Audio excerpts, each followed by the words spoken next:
கூட்டணி என்பது வேற, கொள்கை என்பது வேற.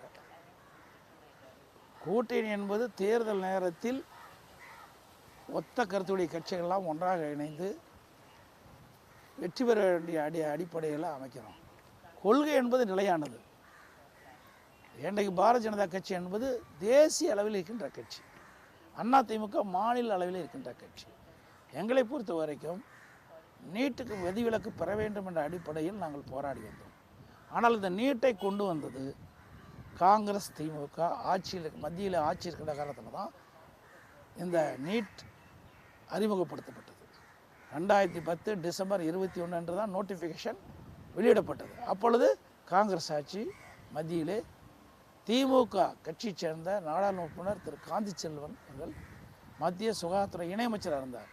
ஆக இந்த நீட்டை அறிமுகப்படுத்தியது காங்கிரஸ் திமுக, அதை தடுத்து நிறுத்துவதற்கு போராடியது அதிமுக.